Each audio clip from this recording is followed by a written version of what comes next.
ഭയങ്കര ടേസ്റ്റുള്ളൊരു ബീഫ് റെസിപ്പിയാണ് ഞാനിവിടെ ഷെയർ ചെയ്യുന്നത്. ഇതുണ്ടാക്കാനായിട്ട് കുറച്ച് പച്ച ബീഫ്, അതിൻ്റെ അകത്തേക്ക് പച്ചമുളക്, വേപ്പില, ഇഞ്ചി, വെളുത്തുള്ളി, ഇത്തിരി ഗരം മസാല, ഇത്തിരി കുരുമുളക് പൊടി, അത്രയും ഇട്ടൊന്ന് വേവിച്ചെടുക്കണം. ബീഫ് ഈ ഒരു പരുവത്തിലാണ് വേവിച്ചെടുക്കേണ്ടതും. ഒരു 3 വിസിലിൽ നമുക്ക് വേവിച്ച് കിട്ടി.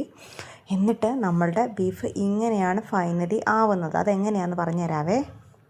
നമ്മൾ ബീഫ് വെക്കാൻ ഉദ്ദേശിക്കുന്ന ചീനച്ചട്ടി എടുക്കുക. എന്നിട്ട് അതിൻ്റെ അകത്തേക്ക് കുറച്ച് എണ്ണ ഒഴിക്കുക. പച്ചമുളക്, ഇഞ്ചി, വേപ്പില, വെളുത്തുള്ളി, ഇതിൻ്റെ കൂടെ മെയിനായിട്ട് ഇടേണ്ടത് ഉള്ളിയാണ്. ഇങ്ങനത്തെ ബീഫിന് നമ്മൾ ഉള്ളിയാണ് ഉപയോഗിക്കുന്നത്. അത്യാവശ്യം നന്നായിട്ട് ഉള്ളി ഇടണം. ഒരു 20 ഉള്ളിയെങ്കിലും നമ്മൾ പൊളിച്ചിട്ട് ചെറുതായിട്ട് അരിഞ്ഞിട്ട് അത് നന്നായിട്ട് വാട്ടണം.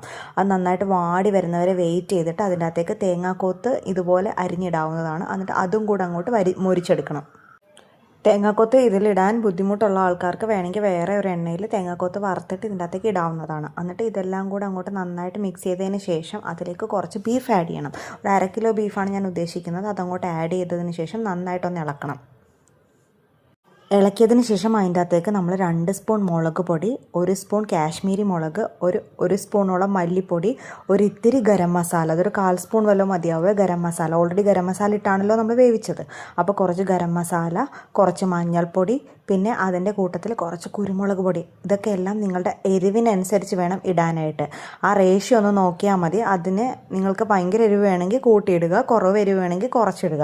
അങ്ങനെ വേണം ഉണ്ടാക്കാനായിട്ട്. എന്നിട്ട് അങ്ങ് വഴറ്റി എടുക്കണം. ഭയങ്കര ടേസ്റ്റാണ് ഇതിന്.